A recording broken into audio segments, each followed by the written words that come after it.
कमरू तहसील के बागनधार स्थित भीमगोड़ा चूना पत्थर की खदान में मंगलवार को हुए भूस्खलन के बाद बुधवार को भी राहत एवं बचाव अभियान जारी रहा। पहाड़ से अचानक भारी मात्रा में मलबा और चट्टाने खिसकने से 2 डंपर और एक एलएनटी मशीन मलबे की चपेट में आ गई थी। हादसे के दौरान 3 लोगों के मलबे में दबे होने की सूचना मिली थी। घटना की सूचना मिलते ही प्रशासन, पुलिस और स्थानीय लोगों ने राहत एवं बचाव कार्य शुरू किया। लगातार बारिश, घने कोहरे और पहाड़ी से गिरते मलबे के कारण रेस्क्यू टीमों को अभियान में काफी सावधानी बरतनी पड़ी। सुरक्षा को ध्यान में रखते हुए एनडीआरएफ की टीम ने स्थानीय पुलिस और ग्रामीणों के सहयोग से बुधवार को बड़े स्तर पर अभियान चलाया। कई घंटों की कड़ी मशक्कत के बाद रेस्क्यू टीम मलबे में दबे एक डंपर तक पहुंचने में सफल रही। डंपर के चालक का शव बरामद किया गया। मृतक की पहचान बड़वास निवासी अनिल कुमार के रूप में हुई है। शव मिलने के बाद उसे आवश्यक कार्रवाई के लिए भेज दिया गया। वहीं मलबे में दबे 2 अन्य लोगों की तलाश अभी जारी है।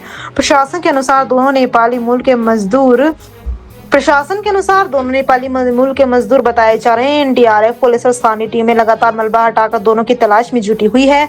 उपायुक्त सिरमौर प्रियंका वर्मा ने बताया कि एक चालक का शव मलबे से निकाल लिया गया है, जबकि 2 अन्य लापता लोगों की तलाश जारी है। उन्होंने कहा कि जब तक सभी लापता लोगों की तलाश पूरी नहीं हो जाती, रेस्क्यू अभियान जारी रहेगा। जिला खनन अधिकारी सरिता चंद्र ने बताया कि हादसा किन परिस्थितियों में हुआ, इसकी विस्तृत जाँच की जाएगी। उन्होंने कहा कि घटना के कारणों का पता जाँच के बाद ही चल सकेगा। खराब मौसम और लगातार खिसकते मलबे के बीच रेस्क्यू टीमों के सामने चुनौती बनी हुई है। प्रशासनिक अधिकारी मौके पर मौजूद रहकर अभियान की निगरानी कर रहे हैं। फिलहाल सभी का ध्यान मलबे में दबे दोनों मजदूरों की तलाश पर केंद्रित है। जी, कल शाम को हमें ये जानकारी मिली थी कि यहाँ पे माइनिंग साइट में 3 मजदूर थे।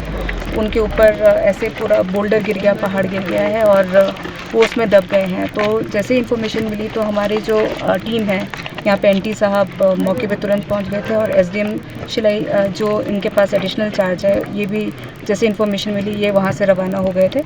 शाम को जब यहाँ टीम पहुँची तो स्लाइड गिर रहा था, पत्थर गिर रहे थे और मौसम भी ख़राब हो गया था, जिस कारण जो हमारा बचाव का काम था, रेस्क्यू का काम था, उसमें बाधा आ गई थी। फिर आज और कल रात को ही हमारी जो एनडीआरएफ की टीम है वो यहाँ पहुँच गई थी। जैसे ही सुबह मौसम ठीक हुआ, हमारे जो टीम थे वो सुबह यहाँ पे आ गई और सर्च एंड रेस्क्यू का काम शुरू कर दिया।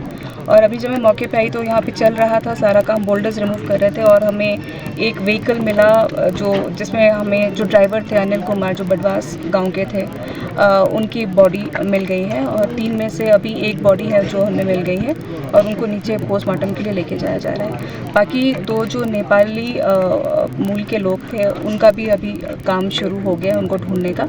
अब हमारा प्रयास यही रहेगा कि आज के आज अगर हमारा ये रेस्क्यू मतलब पूरा हो जाता है और बॉडीज हमें मिल जाती हैं तो हमारी टीमें यहाँ पे इसी चीज़ के लिए डिप्लॉय। सब बताएं। खनन कार्य के लिए बरसात में जो रोक होती है, नदी नालों में खनन कार्य की रोक होती है, ये जो माइंस हैं, ये लाइमस्टोन की माइंस हैं, इसमें इस प्रकार की कोई वो प्रतिबंध नहीं है कि बरसात में इनमें वो करना है। करने के लिए अभी आप जैसे मौके पे पहुंचे हैं, सुरक्षा मानकों को लेकर किस तरीके से देखते हैं और आगे क्या? ये जो माइंस हैं, लाइमस्टोन की जितनी माइंस हैं, ये इनकी जितनी भी परमिशंस हैं वो सेंट्रल गवर्नमेंट के अंडर आती हैं। IBM, Indian bureau of mines और डायरेक्टर जनरल माइंस सेफ्टी इनको देखता है। उनके जो माइनिंग प्लान होते हैं या उनकी टाइम टू टाइम विजिट होती है, उस प्रकार ही इनके काम किया जाता है। और इसमें जो गवर्नमेंट को रॉयल्टी का पार्ट है, ये जितना मटीरियल निकलता है वो स्टेट गवर्नमेंट इसको चेक करती है। तो जैसे इनकी इन्फॉर्मेशन आई है, माइन ओनर ने हमें अवगत कराया कि ऐसा स्लाइड आया है, हमने माइन सेफ्टी और आईबीएम को दोनों को मेल के जरिए जो है उनको इंटीमेशन दे दी है और उनकी टीम भी 1-2 दिन में आएगी, फिर उन कारण देखेंगे। जो मुझे इंटीमेशन है कि उनको बता दिया। अब वो मैंने आपको भी बताया, अनिल कुमार है, बड़वास रेस्क्यू में 25-26 साल के थे, उनकी बॉडी वो ही वॉज अ ड्राइवर, उनको भी मतलब व्हीकल से ही निकाला है। कितना समय लग सकता है? जो मेरी एनडीआरएफ से बात हुई है, बिकॉज अभी लोकेशन पूरी वो नहीं है तो कुछ कह पाना कि कितना समय लगेगा ये तो उचित नहीं हो पाएगा, बट प्रयास जारी है कि जल्द से जल्द हम इनको। दीदी, आपने अपनी शादी में किस किस को बुलाया था यार? मैं तो बहुत ही कंफ्यूज हूँ। उन्हीं को बुलाया जो परदादी की शादी में थे। परदादी की? नाना नानी की शादी में भी थे, नाना नानी की और मम्मी पापा की शादी में भी आए थे। कौन है बताओ? फतेह चंद ज्वेलर्स जो 5 जनरेशन से हरियाणा हिमाचल के प्रेफर्ड वेडिंग ज्वेलर्स हैं। और अब उनके नए डिजाइन्स, वही शादी वाली फैलावट, 30% कम वेट पे, गर्दन पे भी बोझ नहीं और तेरी पॉकेट पे भी नहीं। मेरी पॉकेट, पर इसका बिल तो आप भर रही हो ना दीदी।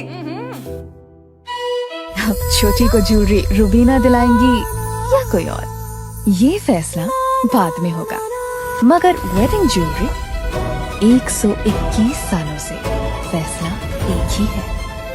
फतेह Chand jewels, preferred wedding jewellers since 1904।